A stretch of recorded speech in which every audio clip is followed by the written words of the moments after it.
અમદાવાદ શહેરના satellite SG highway ISKCON 4 રસ્તા પાસે ઝાડ પડી જતા ટ્રાફિક જામ જોવા મળી આવ્યો હતો। ત્યારે આ મામલે આજરોજ વહેલી સવારે બોલેરો પિકઅપ ગાડી ઝાડ સાથે ટક્કર મારીને જતા રહ્યા હોવાનું જાણવા મળી આવ્યું હતું। ત્યારે આ મામલે મ્યુનિસિપાલિટી પાર્ટીમાં અનેકવાર રજૂઆત કરવા કોઈ કામગીરી કરવામાં આવતી ન હોવાથી વાહન ચાલકોને ભારે હાલાકી વેઠવાનો વારો આવ્યો છે, જેને લઈ ચાલકો દ્વારા આ ઝાડ હટાવવામાં આવે તેવી માંગ કરવામાં આવી રહી છે।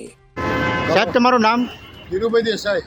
હા, આ કઈ રીતનો બનાવ બન્યો છે? બોલેરો વાળો એક ટક્કર મારીને જતો રહેલો હતો, હા, ભાગી ગયેલો હતો। તે દરમિયાન 10 મિનિટ પછી આ ઝાડ નીચે પડી ગયેલું, સવારનું પડેલું છે।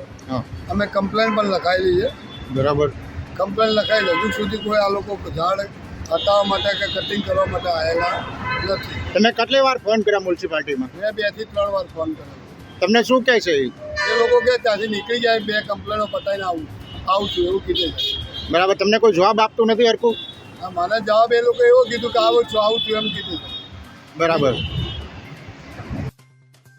रुस्तम शेख સાથે CN24 ન્યૂઝ અમદાવાદ।